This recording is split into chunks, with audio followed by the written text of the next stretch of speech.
สวัสดีทุกคนนี่คือทอมบีเวนและซัฟแมคโดนั่นจาก 3D Graphic USA วันนี้เรามาเจอกับซัฟแมคโดนั่นเพื่อคุยกันเกี่ยวกับดีไซน์ใหม่ของเราที่กำลังจะออกมาเราพร้อมแล้วที่จะเริ่มช่อง YouTube ใหม่ของเรานี่จะเป็นวิดีโอเปิดตัวของช่องนี้เราจะได้มีโอกาสดูงานสิ่งใหม่ที่กำลังจะออกมาแล้วก็เล่าเรื่องราวประวัติเล็กๆน้อยเกี่ยวกับมันดีไซน์แรกของเราก็คือ Buddy with Redneck ซึ่งเป็นดีไซน์ที่ได้แรงบันดาลใจมาจากเหตุการณ์จริงของซัฟงั้นซัฟเล่าให้พวกเราฟังหน่อยสิเกี่ยวกับดีไซน์นี้แล้วก็อะไรที่ทำให้คุณสร้างมันขึ้นมาแล้วมันเกิดขึ้นได้ยังไง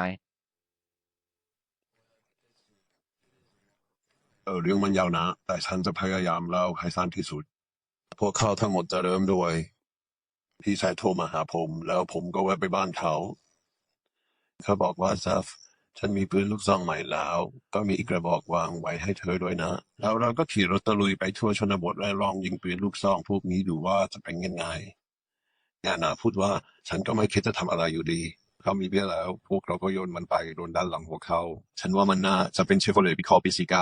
49นะฉันค่อนข้างมั่นใจว่ารถกระบะคันนั้นมีบันไดข้างยาวขึ้นลงตามด้านข้างแต่พวกเราไม่เคยทำแบบนี้มาก่อนก็เราก็อาจแค่ขับรถตลอนไปตามชนบท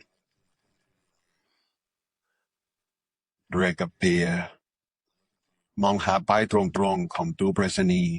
เราแค่อยากลองยิงปืนลูกซองดูก็ประมาณนั้นแหละแล้วตอนทริปนั้นเจออะไรบ้างล่ะคุณได้เห็นอะไรที่น่าสนใจบ้างไหมมีอะไรบ้าๆเกิดขึ้นนอกจากยิงปืนบ้างไหม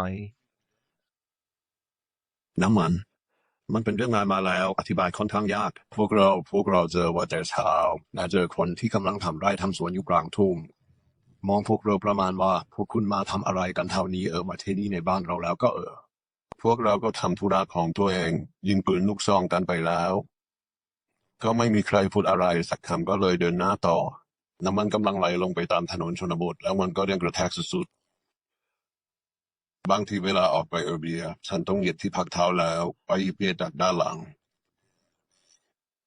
แล้วเขาก็หายไปไกลตั้ง80 ไมล์ตามถนนชนบทงั้นคุณก็เดินอยู่ข้างๆแทนเหยียบรถตอนที่มันยังวิ่งอยู่เพื่อจะไปด้านหลังโอ้บ้าไปแล้วมันเป็นวิธีเดียวที่เราจะไปถึงตรงนั้นได้แล้วเขาก็ไม่คิดจะหยุดสต็อปกำลังฆ่าเวลาก็เลยหยิบมีแล้วกลับขึ้นรถบรรทุกเขาก็พูดประมาณว่าของมันหรือของฉันไปเถอะไปบอกกันเถอะเราจะขี่ตะลุยไปทั่วชนบทบางทีก็ได้กระรอกหรืออะไรทำนองนั้นเป็นครั้งคราวพวกเราก็ไม่ได้คิดอะไรกับมันเลยแต่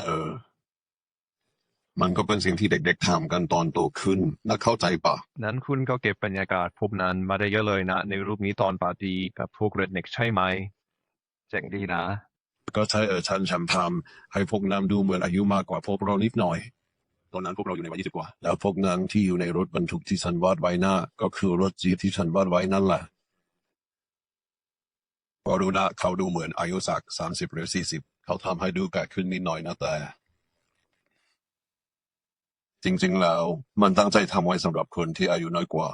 เราฟังดูเหมือนเป็นการผจญภัยที่สนุกดีนะแล้วก็เป็นอะไรที่สร้างความโสมจำได้ให้เธอโดยเฉพาะกับพี่ชายของเธอก็แบบว่าใช่มันก็เป็นตอนที่เธอทำแบบว่าทำอะไรกับพี่ชายของเธอมันเป็นเหตุการณ์ที่คุณไม่มีวันลืมก็รู้นะมันเหมือนแบบสุดท้ายแล้วก็เป็นคุณเขามองไปที่ซานพวกเราสนุกสุดๆแล้วก็รู้นะว่ามันเป็นเพราะเราทำด้วยกันแล้วเวลาที่คุณทำอะไรกับคนอื่นมันจะเป็นสิ่งที่คุณจำได้เสมอรู้ไหมมันดีนะที่มีอะไรบางอย่างที่แบบว่าจะเรียกว่าเป็นการระลึกถึงเหตุการณ์ที่พอมองย้อนกว่าไปแล้วมันค่อนข้างพิเศษตอนนั้นเธออาจจะไม่ได้คิดอะไรมากแต่ตอนนี้มันต้องเป็นอะไรที่พิเศษจริงไม่เคยคิดเลยว่าจะทำรูปของมันๆเอามาอันสินชิ้นนั้นกลับมาด้วยนะแบบไปแล้วก็เอามาให้ทุกคนดูในแบบที่ต่างออกไปนิดน้อยจากตอนแรกฉันรู้ว่าคุณได้มีโอกาสเข้าไปปรับแก้งานชิ้นบางส่วนแล้วก็ปรับสีให้ได้แบบที่คุณอยากแก้รายละเอียดเล็กๆน้อยที่คุณอยากจะมีเวลาตอนผลิตครั้งแรกเคยย้อนกลับไปทำให้มันดีขึ้นก็ศิลปะมันก็มีแบบที่เป็นศิลปะจริงๆแล้วก็มีแบบที่เป็นศิลปะสำหรับเสื้อยืดมันต่างกันมากนะโอ้แน่นอนศิลปะทุกอย่างก็ทำมาเพื่ออยู่บนเสื้อแอดนั่นแหละคุณมีศิลปิน25 คนที่จะออกแบบมันสำหรับเสื้อแอดบางคนก็ทำได้บางคนก็ทำไม่ได้แล้วก็ หลังจากที่มีประสบการณ์สัก40 หรือ50 ปีคุณก็น่าจะรู้ประมาณว่าต้องทำอะไรบ้างเพื่อทำเสื้อแอดให้มันดูน่าสนใจวัยรุ่นนะคุณก็รู้แสงต้องดีมันต้องเป็นแบบที่พอคุณเห็นแล้วนี่แหละตัวคุณแล้วก็โอ้นั่นแหละที่ฉันตามหามาตลอด ฟังดูเป็นเรื่องที่เจ๋งมากเลยนะแล้วฉันก็รู้สึกดีใจมากที่ได้ช่วยเอามันกลับมาเผยแพร่อีกครั้งแล้วก็เอาไปลงบนแบบเสื้อใหม่ๆของดีไซเนอร์ฉันมีไอเดียออกแบบอีกอัน ฉันอยากได้ดีไซน์นี้ มันเป็นงานออกแบบของแพนสเติร์นแล้วเธอก็ให้ฉันอนุญาตใช้ผลงานและทำซ้ำได้ แล้วมันก็ถูกปรับเปลี่ยนไปนิดหน่อยจากต้นฉบับของเธอแต่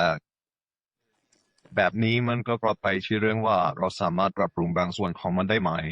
ใช้ทุกอย่างต้องปรับปรุงให้ดีขึ้น มันเหมือนกับว่ารูปต้นฉบับน่าจะทำเสร็จแล้ว ผมคิดว่าน่าจะเราปี85ประมาณนั้น แล้วก็เรื่องราวมากไม่ร้ายยังเกิดขึ้นมาตลอดหลายปีที่ผ่านมา เธอลองเช็คดูว่าไฮไลท์คอนทราสต์เป็นยังไง คุณทำให้ภาพดูดีขึ้นเยอะได้ เมื่อทำรอบที่2มันก็แค่ แล้วถ้าฉันทำรอบที่3มันก็น่าจะดียิ่งขึ้นอีก มันก็แค่เรื่องของความก้าวหน้ามั้ง ใช่แล้วมันก็คล้ายกันในขั้นตอนการพิมพ์สกรีนเวลาที่ฉันเอาลายขึ้นบล็อกแล้วก็พิมพ์ลงบนเสื้อเราดูนะบางทีเราก็มักจะเห็นอะไรบางอย่างที่ต้องปรับนิดหน่อยตรงนั้นบ้างตรงนี้บ้างเพื่อให้มันดีขึ้นอีกหน่อยมันก็เป็นอะไรบางอย่างที่ต้องใช้เวลานิดหน่อยแล้วบางครั้งคุณก็ไม่มีเวลาพิเศษที่จะไปปรับแก้พวกนั้นได้ข้อดีของเราก็คือเรามีเวลานิดหน่อยมากขึ้นที่จะแก้ไขบางอย่างได้ปรับแก้เล็กๆน้อยๆก่อนที่เราจะเข้าสู่ขั้นตอนการผลิตขั้นสุดท้ายจริงๆนั่นแหละคือสิ่งที่ดีที่สุดของสิ่งที่เรากำลังทำอยู่ให้เอกสารอ้างอิงดี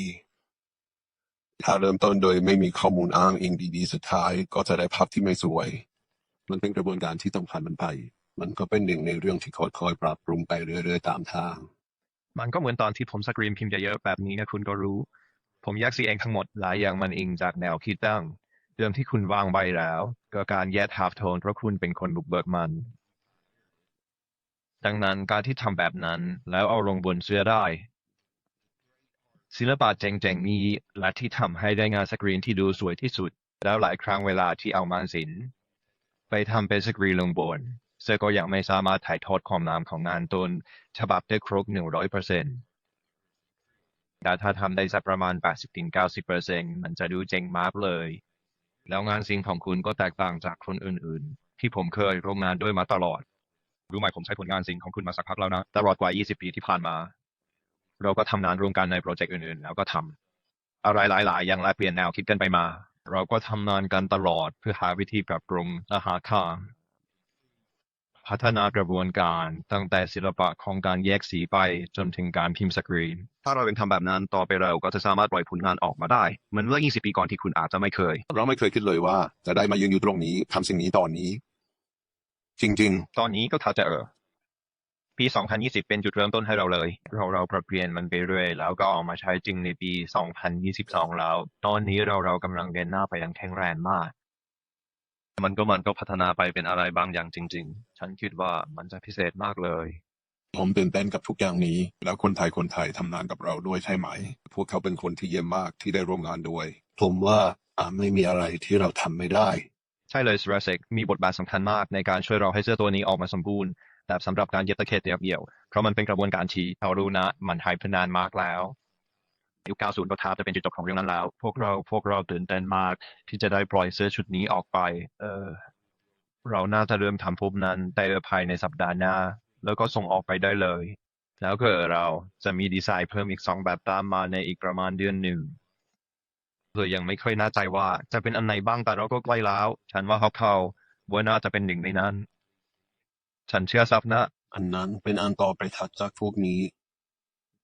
แล้วฉันว่ารุ่นฟรันทีตัวต่อไปหน้าจะเข้ากับดีไซน์แบบรถบรรทุกนั้นนะ ใช่นั้นสวยมากเลยฉันรู้ว่าฉันเคยเห็นงานศิลป์ที่เธอทำไว้มันดูดีมากเลยนะ แต่เราต้องมั่นใจว่าจะได้ของที่ทุกคนหรือทุกคนจะสนใจ มันก็แค่ทำไปเรื่อยๆตามสถานการณ์ ใช่ไหมก็ขอบคุณที่มาร่วมกับพวกเราแล้ว เราก็ตั้งตารอที่จะเอาเสื้อใหม่ออกมา ดีไซน์ใหม่กำลังจะมาแล้ว เราก็จะมีวิดีโอใหม่ลง หวังว่าจะทุกสัปดาห์ถ้าไม่ก็ทุก2 สัปดาห์ เราจะปล่อยวิดีโอสั้นออกมาจะทุกสัปดาห์เพื่อให้คนเข้าไปดูแล้วก็ดูว่าเรากำลังทำอะไรอยู่แล้ว เราทำบางอย่างยังไง เราจะไม่ถึงกับเปิดเผยเคล็ดลับทั้งหมดหรอกนั้น แต่ก็จะโชว์บางอย่างให้ดูแล้ว ก็ค่อยว่ากันต่อจากตรงนั้น แล้วก็ลงวิดีโอต่อไปเรื่อยๆเพื่อให้คนยังคงแบบว่า